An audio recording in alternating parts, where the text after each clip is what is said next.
Let's talk more about the situation in the Middle East, and you should be able to see live pictures on your screen of Gaza. It's just after 12:30 in Israel, and here in Gaza you can see a smoke plume again presumably from Israeli aerial bombardments in Gaza. There are reports that up to 1,000 people have been killed in Gaza in the past 2 days. We don't know how many of them are civilians or Hamas operatives. We don't even have confirmation of those numbers. But let's keep a focus on this and cross to former Foreign Minister Alexander Downer joining us from Melbourne this week. Good to talk to you again, Alexander. I'm very keen just to get your assessment and analysis of the horrors we've seen unfold in Israel and in the occupied Gaza area over the past couple of days, and your predictions about where this is heading. Well, first of all, I think what Hamas has done is the most disgusting and brutal and evil thing I've seen in possibly in the whole of my life, to go into communities like that and slaughter women and children, decapitating children, deliberately targeting innocent young people, burning alive older people. I mean, it is just indescribably cruel. And of course, you know, what's behind all of this isn't just a conflict over territory, it's anti-Semitism, it's the hatred of Jews. It's not about Israel, it's about Jews. And I mean, we need to call it out for what it is. I just find the whole thing utterly repugnant. And the Israelis, of course, have to be careful what they do to make sure that this never happens again, because Hamas, knowing that committing these atrocities will appall the Israelis and the Israeli government, they're hoping that the retaliation will help them not only wedge Israel and Saudi Arabia away from each other and stop the Saudis from negotiating a deal with the Israelis, which has been in train at this time, but also turn the world against Israel. And so we've got to be very careful in what we say, and the Israelis have to be very careful in the sort of action that they take. But they can't allow this sort of thing ever to happen again. You mentioned there that sort of strategic aim of Iran in supporting Hamas and trying to stop its enemies of Israel, the US and Saudi Arabia really uniting in any way. Is there any role, as the conflict continues, is there any role for any other third parties? The UN, obviously, the US or Arab nations?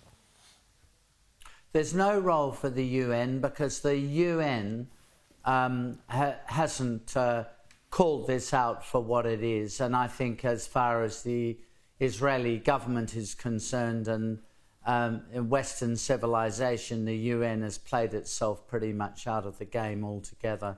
I don't think on the Middle East question the UN has ever been much use, to be frank with you. No, I don't think it's going to be easy for anyone to mediate. I think what Hamas has done has made it clear that this isn't just about Israel and territory and retaliation and tit for tat and so on. This is about brutal anti-Semitism. So there's no scope for mediation there. I mean, the Israelis have just got to defend themselves. And the Jewish people, you know, to use a saying that the Jewish people often use, they have nowhere else to go. They have nowhere else to go. And they're just going to have to defend themselves, and we're going to have to support them in defending that. And, you know, having President Erdogan or, you know, the Qatari government or whoever it might be, you know, as one sees these countries thrown around in the media, coming in and mediating something. It's not about mediation, it's about the Israelis, and more importantly than that, the Jewish people, and Israel is about 45% of the global Jewish population. It's about the Jewish people defending themselves. And they've had to through history, and they're just going to have to again from brutal and wicked anti-Semitism. Yeah, it is just shocking. There's just no alternative for them. And we've got to help them. We've got to help them as best we can. I mentioned at the top of the show that we're dealing with this atrocity in the Middle East as we today are marking the 21st anniversary of the Bali bombings. Here's what Anthony Albanese had to say about that today? That was an extraordinarily difficult time for all Australians.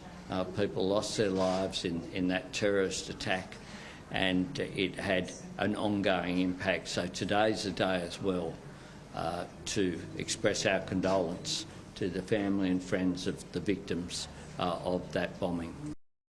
Alexander, I talked at the top of the program how I was working with you at that time and went to Bali and went to Jakarta when you managed to get agreement for that joint investigation and deal with the horrific circumstances unfolding. I just want you to talk about how that was so critical for this country. That was our 9/11 in many ways, but especially given what's happening in the Middle East now, does it remind us to be ever vigilant about Islamist extremist terrorism in our region and at home? Well, and can I say that I've never forgotten the pain that is felt by the families of those people who were victims, and so repeat the views that I've expressed about that on many occasions. And of course, I met them you must have been with me actually, yep. I met them in Bali quite soon after the bombing. But out of evil and out of tragedy, sometimes good things emerge. And what emerged from that was, you remember well those meetings we had in Jakarta with the then coordinating Minister for Security, who was Susilo Bambang Yudhoyono, who subsequently became the president. We built a wonderful relationship, a security relationship with the Indonesians, where we, working with them, I mean, they working with us might be a more honourable way of putting it, tracked down the people who committed this atrocity. And more than that, we built a relationship with the Indonesians which culminated with the signing of the Lombok Treaty, where we produced in 2006, a really historic security treaty with the Indonesians.